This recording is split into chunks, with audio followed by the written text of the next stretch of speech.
Good afternoon and welcome to another episode of the Sportszone. With Super Bowl 55 right around the corner, two teams could not wait to make drastic changes to their squads. This week we saw the Detroit Lions and the LA Rams complete a blockbuster trade that sent Matt Stafford to the Rams in exchange for a pair of first-rounders, a third-round pick, and 2016 first-round pick Jared Goff.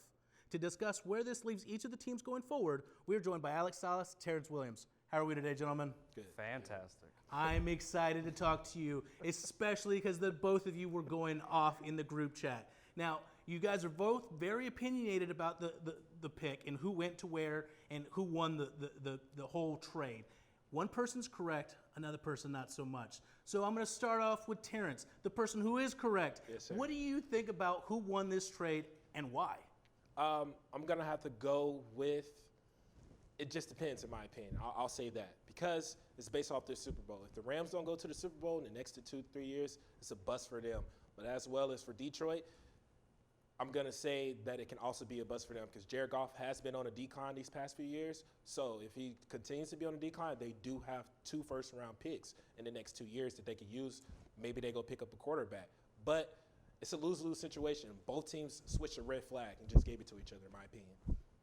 Now, you kind of just touched on it a little bit, but I want to go to Alec. Now, kind of paint the picture in your head that sees the Lions winning this pick, or actually the Rams winning this trade. Let us know. So I think, look, if you look at the way the LA Rams really orchestrated this trade deadline, a lot of teams came out the Lions for Matt Stafford, including the Panthers, who offered as high as the 8th overall pick to the Rams. To the Lions for Stafford. However, the Rams came in with 2 first-round picks, a third-round pick, and Jared Goff. So I think the biggest thing to me with the Rams is, look, Sean McVay can really open up this offense, get a more vertical pass game going with guys like Cooper Kupp, Robert Woods, Tyler Higbee. So I think this is a win for the Rams. And I think, for the Rams to, forget a couple years ago they signed Jared Goff, Brandon Cooks, Todd Gurley to big monster deals, and all 3 of them are gone now. So for the Rams to really own up and admit they were wrong, and let's be real, guys. The first-round picks, they never really pan out most of the time. It's either a guy doesn't get another deal with his team, he gets traded, or, it's a bust. So for the Rams to really take out the gamble or the risk in, the first-round picks, you trade for 2 for Matt Stafford, I love it. It's a great deal. It's a win-win for both teams, but I think for the Rams, the window is right now, for sure. Yeah, you mentioned it.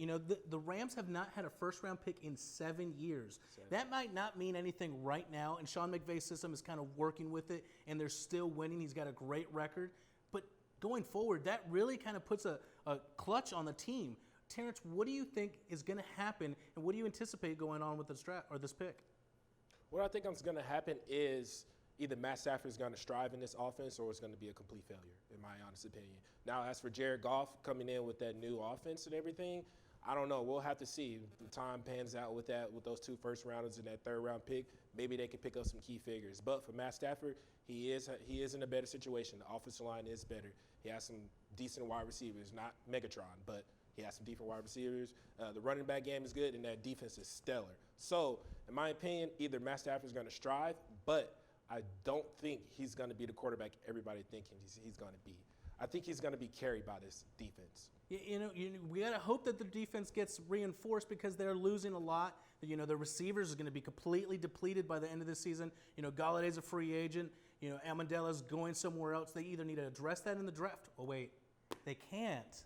They can address it in the draft. So I guess it doesn't work out so much for the Rams. Now, I want to go ahead and see and maybe look into the future and think about another player who may be potentially traded. Is there anyone either of you think that right now is probably the next big trade? Alec? Well, I think I'll kick this off, Terrence. So, yeah, go ahead, bro. I've talked to some people. I have some connections, if you will, through the radio world and, podcasters for different teams. I'll give you 2 names, right? But these 2 guys could potentially not be traded. I'm looking at Matt Ryan for the Atlanta Falcons and Jimmy Garoppolo for the 49ers. Based on what I've heard from both these teams, Jimmy Garoppolo, the Niners like him. They're going to give him at least 1 more year with a fully healthy offense and running back 1 more year. They own basically no money is guaranteed, so why not run it back? And for the Falcons and Matt Ryan, look, I think Arthur Smith wants to give Matt Ryan at least 1 year with his team. The Falcons are probably going to go quarterback this year in the first round. So unless they get wooed away by a team like the Bears or the Colts, those would be my 2 teams for Matt Ryan. I think Matt Ryan stays in Atlanta, but it's going to be a fun offseason. I'm sorry, but you're wasting your time with Matt Ryan. It's time to move on. It is time to move on. How many years? He takes you to a Super Bowl and sells it. It's time to move on. Let's start fresh with Atlanta. Look, it was exciting to talk to the both of you, and I think the one thing we can both, or all three of us can agree on, is this offseason is going to be fun. Next up, we talk about the highly anticipated duel in Tampa. We will see you in just a bit. My son Andrew was always a joy to be around. I always taught him to be accepting of other people. That's why when Andrew was suddenly fired from his teaching job for being gay, my heart just broke. As a parent, how do you prepare your child for something like that? I hope we get to a place where people will be treated with respect, equality, and love. What does it look like when a life is truly changed? I feel a sense of accomplishment because I built a house. This house has brought us financial independence. Yeah, así está. Every family dreams to have their own house. This house changed our lives. Habitat for Humanity is at work in your community and around the world. Through shelter, we empower. Each year, hurricanes and major flooding threaten cities, towns, and rural homes across the Gulf states. So chances are there will be more storms and floods near here again. And between school, sports, and social lives, chances are you won't be with your kids when it happens. Will they know what to do? Ready.gov/kids has all the educational tools and information to make the conversation easy. When the time comes, chances are they'll feel prepared, not scared. So talk with your family today. Julie was always a voracious reader. She'd carry 2 novels on an airplane because she'd read one on a 3-4 hour ride. And at some point, I began to notice that she would read a page and couldn't remember what she had just read, and she'd have to go back and read it again. I don't remember much these days after I read, but less does for me, and I love it.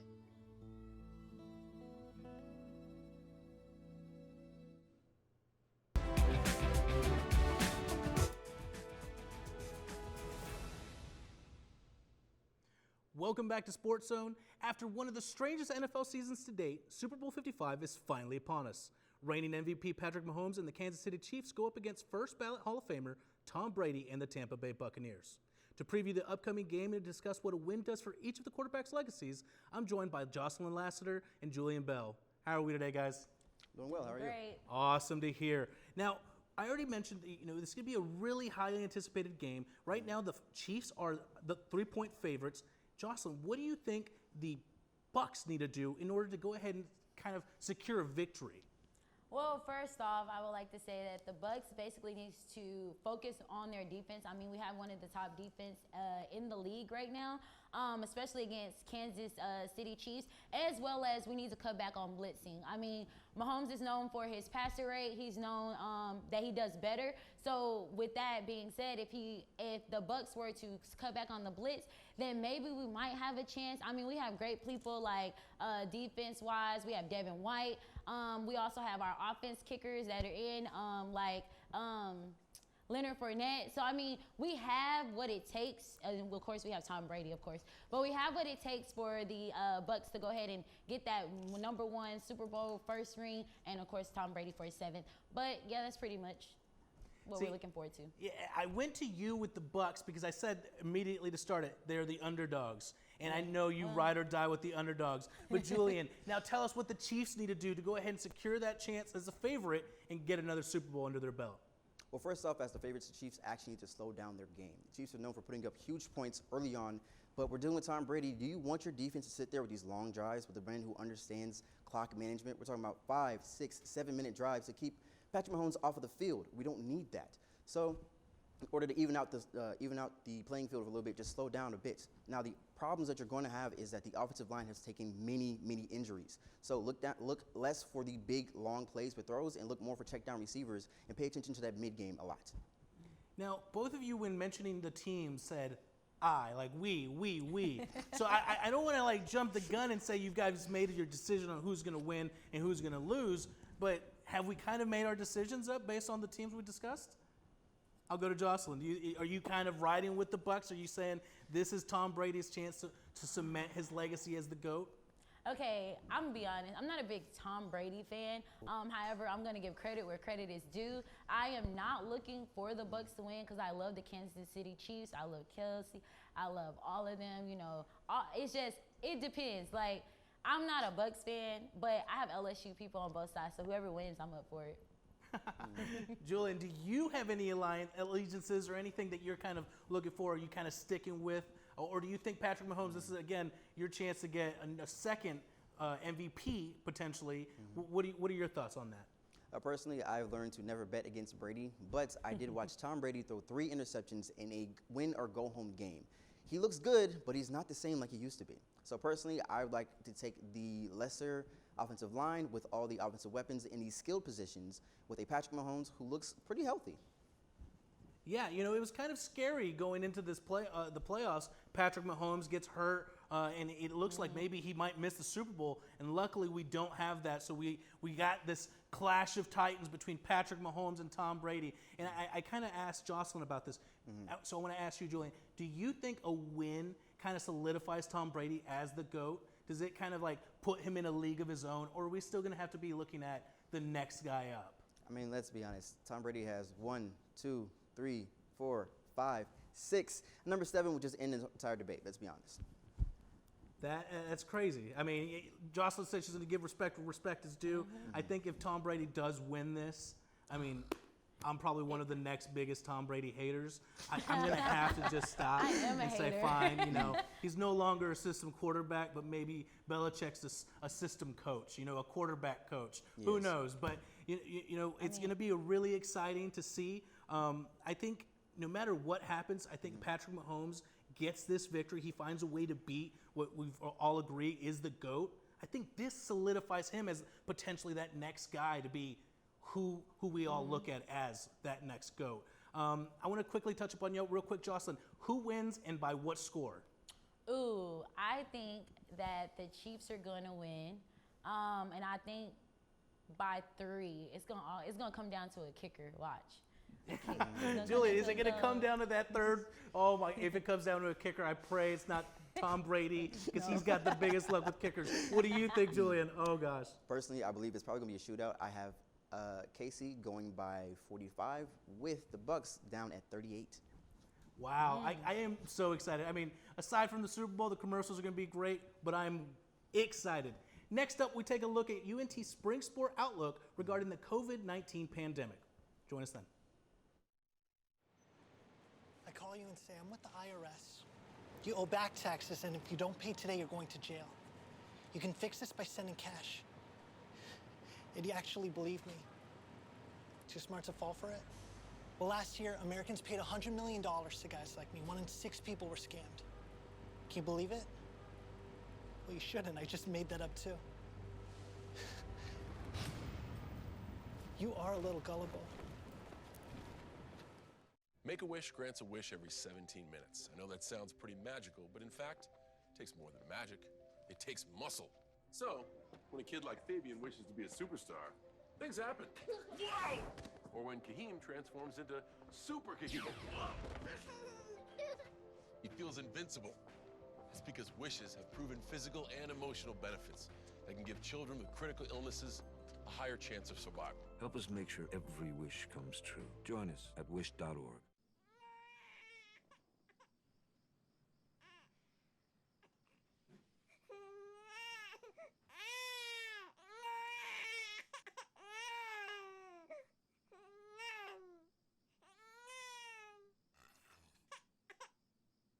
If you love them enough to suck the snot out of their nose at 4 a.m., then surely you'll check NHTSA.gov/the-right seat to make sure they're in the right car seat. All right, Monroe, you ready?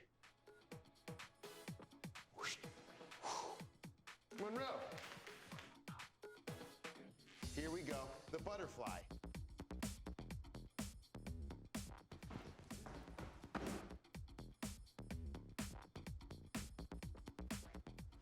Ready? Ooh.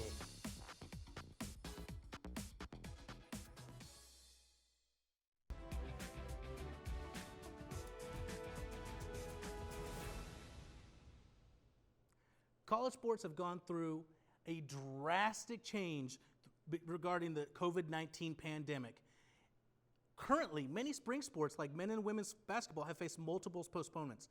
Here to give us an outlook on what we should expect going forward, I'd like to welcome Amanda Bauchalter and Mason Shepard. Sorry, Amanda, if I screwed up your name, but thank you for joining us today. How are you guys? Oh, we're doing good. How are you? Doing well, doing well. Now, I kind of mentioned it a little bit. In the face of the COVID-19 pandemic, a lot of schools have had to make postponements, changes to tournament play, a lot of drastic things. Now, I want to go to Amanda. What kind of postponements are we looking in the future as far as like softball, volleyball? Is there anything we need to kind of look at or of things that will be changing because of the pandemic? Beyond that of like fans in attendance to games, I think we're really hoping for a fairly, normal season. I think the worst would be all of a sudden if you have the if someone gets COVID, right, and then you just can't seem to mitigate the spread of it. So because everyone's kind of close together and they're all so all of a sudden you lose part of that or part of your season, and then all of a sudden it just keeps spiraling, and kind of don't want that to happen, Now you kind of mentioned the fan interaction. That's something that I think many can agree during the March tournament is one of the greatest parts, the aspects of the tournament. Now I want to go to Mason. What does this kind of do to the men's and women's chances, especially for UNT's tournament chances and their dreams going forward? Do you see anything kind of changing? Do you see the tournament having a change because of that? Yes, I see the tournament changing because the truth is you can only practice for so long, because practice is one of those things where it's it doesn't make perfect, but it makes progress. But there will be no substitution for being in a real game, and not being able to do that because of postponements and constant cancellations will cause UNT's performance, in my opinion, to go down, because there's just no substitution. It's kind of like working out to get into the NFL and then playing an NFL game. You can be in great shape and not be able to take a hit because practice doesn't, honestly, in my opinion, prepare you that much for the actual game. It just prepares you for strategy. But when you've been sitting on strategy for months and months and haven't been able to play, or weeks or so, then you have nothing to do. Yeah, I mean, you're absolutely right. I mean, UNT men's basketball team just missed, I think, 4 games due to postponements before their recent game on Saturday to Rice, which they looked really, really great, and it's a great going forward for their conference chances. But, I mean, a lot of conferences, the Ivy League season has been canceled. The Big South is conducting a smaller tournament. There's a lot of changes that kind of leave things out of the blue. What do we expect? We got other sports other than men's and women's basketball. So softball or volleyball, is there anything that you can see going forward, Amanda, that they might be having to look at as far as changes, or are they going to have to, change the season altogether? Is the season even going to happen? It's kind of difficult to tell right now. Obviously, you have volleyball starting, I think this week, but as long as you kind of get the ball moving and you kind of see how the teams are responding and how it seems to be looking throughout the conference, I think it's okay once you get the ball rolling. But in the situation of softball, where they haven't played in 325 days, and now it's been you're waiting on the season, and it's so close, and you can almost taste it. But if something just goes wrong, say we have another March Madness situation like last year, where the entire world just shut down, we might lose the softball season entirely again. That would really be unfortunate for women's sports at UNT. They saw the cancellation in the fall of the women's soccer team, which were on a streak of wins. So it really is upsetting that some of these teams are not able to proceed with that. We touched upon it a little bit. The tournament is happening March 18th. That's when it's aimed to be taking place. I want to go ahead and just give an outlook. What do you see, Mason, as an outlook for the UNT men's and women's team as far as their chances of making that tournament run? Well, I think as far as making a tournament run, one thing I've learned from following sports is that you can never make predictions before you really start to see the crop, before you start to see what's really about to happen. I know UNT is we're second in the West part of our division right now, and that's great. But I think we just have to show a little bit more after sitting out for a while. You can't just say at this stage, well, I think they're going to make it. Well, I think they're not. We've got to see them play a couple more games to really get a feel of, okay, yeah, this is a team that's going to have a chance to go far in the tournament, or at least make it to the tournament. But right now, I don't think you can make that call. No, it's really disappointing, especially with UNT's chances last year, pre-pandemic. They were on the brink of making that tournament run, and I really think had they made the chance of making the tournament, we could have had a big story on our hands, and it really is unfortunate to those men that we did not get that chance to cover it. But up next, we take a closer look at the Dallas Mavericks, who are amid a 6-game losing streak, and see if what they can do to get on the rebound. Queen is just my everything. His smile did it. His smile, his eyes, his knowledge. My landlord, he decided that he wanted me to move based on the fact that I was transgender.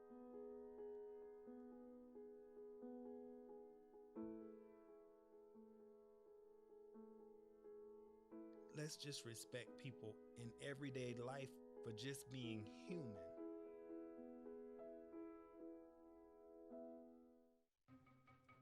Me and my boy Matt had it good. He had catnip that was off the hook. But one day, he brings a girl home, and she's allergic to cats. Every sneeze was a nail in my coffin. Now I'm in a shelter. It's decent, but they don't even have Wi-Fi.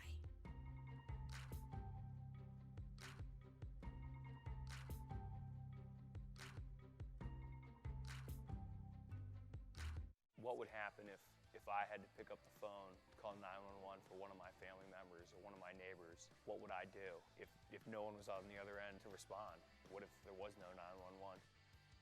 So you can be a part of the solution. Anybody can be a firefighter. Male, female, younger, older. We have school teachers. We have leaders in business.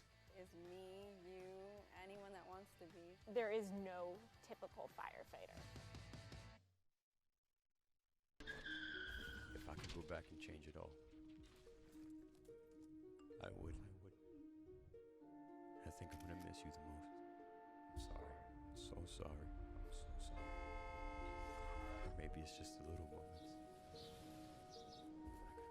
If I could go back and change it all, if I could go back, I would. But I can't.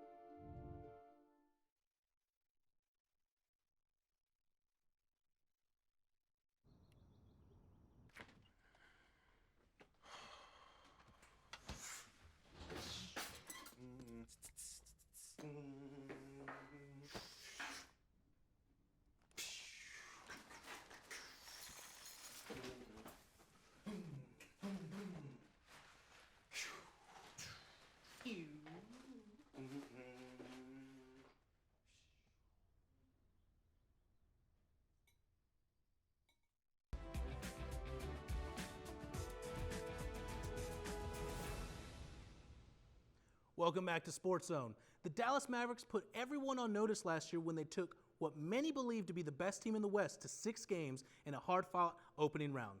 This year, they look like anything but a playoff team contender. While star Luka Doncic has contributed to the team's lack of effort and the need to stick together and grind it out, many believe a trade is necessary to save the season. To dive further into the Mavericks' struggles, I am joined by Ryan Baldwin and Anthony George. How are we today, gentlemen? Fantastic, thank you. Awesome to hear. Now, I want to go ahead and kind of do a little bit of a recap. I want to go to you, Ryan. They just finished losing again to the Suns in another hard-fought effort. Kind of give us a recap of what just happened. Yeah, it's a back-and-forth game all the way through the first half, and then the Mavs actually managed to extend to an 11-point lead about through the third quarter, and then fell apart towards the end. And a lot of that comes from Luka not being on the floor. They were -10 when he was off the floor, +9 when he was on the floor. The team looks different when he's not on there. It did look pretty close coming down until the end, until Devin Booker hit that crazy shot with the man right in his face in the fourth quarter, and it was ball game from there. Luka couldn't finish it off. Yeah, it's been pretty hard as a Mavs fan to watch this 6-game losing streak, and they struggled terribly against the Jazz, and then you get the Suns, and you really think they have a chance on Sunday or on Saturday, and then they lose. And then to come again on Monday and have another loss after another hard-fought effort, it's just like nothing they can do is going right. Now, George, is there something that you see as a main shortcoming in this Mavs team? It's three-point shooting and effort. Luka takes a lot of three-point. He takes about 7 three-point shots a game. It's shooting under 30%. He takes a lot of step backs, thinking he's James Harden. He's not. He's a fantastic, especially scorer inside and mid-range. But I think he's taking so many high, low level shots of threes. Like, I mean, it's just low percentage shots where he's not going to make it. It's, and then when he does drive in and kick it out, guys like Dorian Finney-Smith, who was a 36% three-point shot shooter last year, is not shooting that same percentage. Kristaps Porzingis is not shooting at a good percentage or his normal percentage. So guys Luka's not making a lot of threes, and then when he gets guys open looks, they're not making threes. So I feel like he thinks he has to do it himself. And then even what Luka said is, he doesn't feel like the team is meshing really well, especially, like Josh Richardson, and, he's not having there's not so much effort on the court. Yeah, it's been, like I said, it's been difficult to watch. But I think anyone who watched the last two games can show that there was a considerable more effort in these last two games against the Suns than previously in this 6-game losing streak. Now, Ryan, do you kind of see the same thing as far as the three-pointers not being made and Luka, not able to hit his own three-point shot? Well, sure. It's three-point shooting. This is the bottom of the table three-point shooting team after being top 10 last year. But you also got to remember, this is a team that did not have all of its players available until last night. They're 21 games in, and this is the first time they've had their full lineup available from COVID and injuries. This is a team that needs time, and it's going to need just to be able to gel together. And I'm not sure that there's a whole lot that needs to be done right at this moment other than just play together. I kind of agree, but when you look at it, that this team is mostly the same made up as last season, except for really Josh Richardson and James Johnson. This is almost the same team as last year, so you would think that there wouldn't need that much amount of meshing, but it really has been a big change. I think that I think Seth Curry has made a huge hole because Luka doesn't have another guy to defer to be able to go and score at will. And I think that he's taking it more on himself, and it's really just not working. So, could they use it a lot more time? Yeah, Maxi Kleber getting back on the court I think is going to be a big addition, but I don't know how much that's going to help because it's almost the same roster as last year. Yeah, one thing that Ryan did say, and I want to go ahead and touch back on it, this is the first time the entire team has been able to play together all season. In the COVID-19 protocols that kept players out, Josh Richardson, and then KP hasn't really been able to get up to speed as far as back from injury. And, all these things taken into account, and you got a team that's kind of in shambles. And I'm probably one of the few people who believes that this team does not need a trade going forward because the team still needs time to kind of meld. And I want to go to you, Ryan. Is there something that if there is a trade that needs to be made, where does it need to be made? No, I'm on the same page as you. I think patience is the key here. I also think the other thing that's kind of against the Mavs is that you have a lot of pieces that you want to keep, and going to get somebody like a Bradley Beal or a Victor Oladipo is going to cost you a lot of people or a lot of draft picks. And I don't know if that's the route that they want to go. Not when you've got Luka locked in for the foreseeable future on his restricted contract coming up. They have first rights to him. There's not going to be any difference on whether he stays or goes. Take the time, build the team around him. Remember that LeBron did not win a ring until his 7th season. Michael Jordan didn't win a ring until his 7th season. It took LeBron 8. So there's plenty of time for Luka to develop and build a team around him, and I think a lot of people are pushing really hard for unnecessary reasons to win now. Yeah, I think that happens with a lot of fans, and I think we need to go ahead and extend some caution. But I want to thank you, boys, for joining me today. Thank you again for joining us on another episode of Sportszone. A reminder, we are on every Tuesday at 5:30 on Charter 192 and Frontier 46. Join us next week when we find out who really is the GOAT. It's going to be fun.